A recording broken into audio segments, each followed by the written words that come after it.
भारतीय संविधान के निर्माता और समाज सुधारक डॉक्टर भीमराव अंबेडकर का जन्म मध्य प्रदेश के मऊ में 14 अप्रैल 1891 को हुआ था।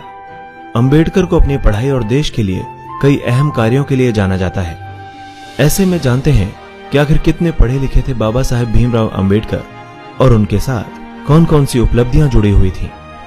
भीमराव अंबेडकर की शुरुआती पढ़ाई दापोली और सतारा में हुई और उन्होंने 1907 में मुंबई के एल्फिंस्टन स्कूल से मैट्रिक की परीक्षा उत्तीर्ण की। इस अवसर पर एक अभिनंदन समारोह आयोजित किया गया और उसमें भेंट स्वरूप उनके शिक्षक श्री कृष्णा जी अर्जुन केलुस्कर ने अपनी पुस्तक बुद्ध चरित्र उन्हें प्रदान की। बड़ौदा नरेश सयाजी राव गायकवाड़ की फेलोशिप पाकर अंबेडकर ने 1912 में मुंबई विश्वविद्यालय से स्नातक परीक्षा पास की। बीए के बाद एमए की पढ़ाई के लिए बड़ौदा नरेश सयाजी गायकवाड़ की दोबारा फेलोशिप पाकर उन्होंने अमेरिका के कोलंबिया विश्वविद्यालय में दाखिला लिया। साल 1915 में उन्होंने पोस्ट ग्रेजुएट की डिग्री प्राप्त की। साथ ही उन्होंने अपना शोध प्राचीन भारत का वाणिज्य लिखा। साल 1916 में कोलंबिया विश्वविद्यालय अमेरिका से ही उन्होंने पीएचडी की उपाधि भी प्राप्त की। उनकी पीएचडी शोध का विषय था ब्रिटिश भारत में प्रांतीय वित्त का विकेंद्रीकरण। इसके बाद उन्होंने London school of economics and politics science में एमएससी, डीएससी और ग्रेज इन नामक विधि संस्थान में 12 लॉट की उपाधि के लिए रजिस्टर किया और भारत लौटे। साथ ही छात्रवृत्ति की शर्त के अनुसार बड़ौदा नरेश के दरबार में सैनिक अधिकारी और वित्तीय सलाहकार का दायित्व स्वीकार किया। उन्होंने मूक, अशिक्षित और गरीब लोगों को जागरूक बनाने के लिए मूक नायक और बहिष्कृत भारत साप्ताहिक पत्रिकाएं संपादित की और वे अपनी अधूरी पढ़ाई पूरी करने के लिए लंदन और जर्मनी गए। वहां से उन्होंने एमएससी, डीएससी और बैरिस्टर की उपाधियां प्राप्त की। उनके एमएससी का शोध विषय साम्राज्य वित्त के प्रांतीय विकेंद्रीकरण का विश्लेषणात्मक अध्ययन और उनके डीएससी उपाधि का विषय रुपए की समस्या, उसका उद्भव और उपाय और भारतीय चलन और बैंकिंग का इतिहास था। बाबा साहेब अंबेडकर को कोलंबिया विश्वविद्यालय ने एलएलडी और उस्मानिया विश्वविद्यालय ने डी लिट की मानद उपाधियों से सम्मानित किया था। इस प्रकार भारत रत्न डॉक्टर अंबेडकर विश्व के युवाओं के लिए प्रेरणा बन गए।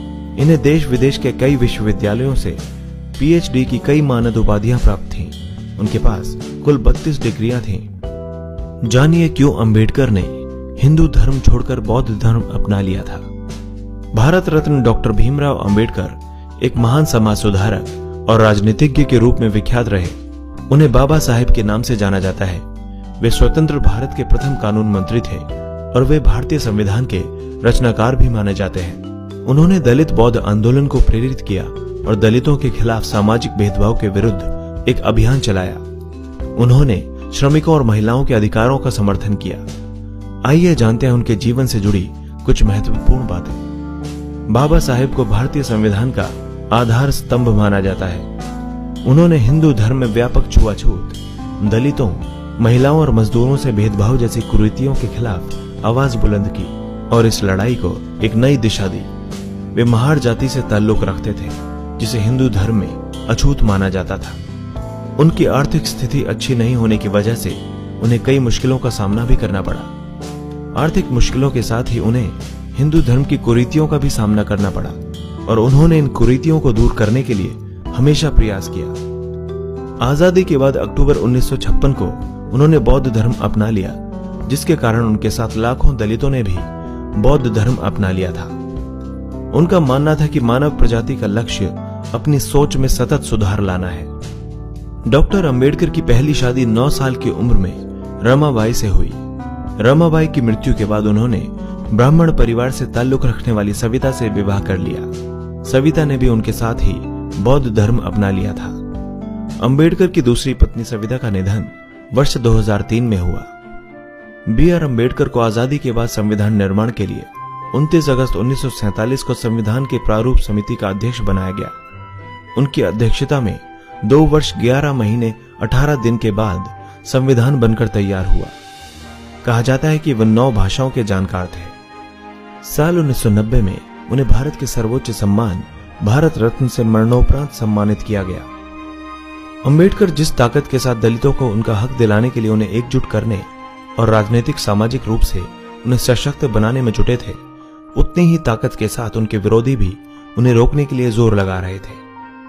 लंबे संघर्ष के बाद जब अंबेडकर को भरोसा हो गया कि वे हिंदू धर्म से जाति प्रथा और छुआछूत की कुरीतियां दूर नहीं कर पा रहे हैं, तो उन्होंने वो ऐतिहासिक वक्तव्य दिया जिसमें उन्होंने कहा कि मैं हिंदू पैदा तो हुआ हूं, लेकिन हिंदू मरूंगा नहीं। आजादी के बाद पंडित नेहरू के मंत्रिमंडल में डॉक्टर अंबेडकर कानून मंत्री बने और नेहरू की पहल पर उन्होंने हिंदू कोड बिल तैयार किया। लेकिन इस बिल को लेकर भी उन्हें जबरदस्त विरोध का सामना करना पड़ा। खुद नेहरू भी तब अपनी पार्टी के अंदर और बाहर इस मुद्दे पर बढ़ते दबाव के सामने झुकते नजर आए। इस मुद्दे पर मतभेद इस कदर बढ़ गया था कि अंबेडकर ने कानून मंत्री के पद से इस्तीफा दे दिया। हालांकि बाद में हिंदू कोड बिल पास हुआ और उससे हिंदू महिलाओं की स्थिति में क्रांतिकारी बदलाव आया, लेकिन अंबेडकर के बिल से यह कई मामलों में लचीला था। 1950 के दशक में ही बाबा साहेब बौद्ध धर्म के प्रति आकर्षित हुए और बौद्ध सम्मेलन में भाग लेने श्रीलंका गए। 14 अक्टूबर 1956 को नागपुर में उन्होंने अपने लाखों समर्थकों के साथ बौद्ध धर्म अपना लिया। 6 दिसंबर 1956 को इस महान शख्सियत ने इस दुनिया को हमेशा के लिए अलविदा कह दिया।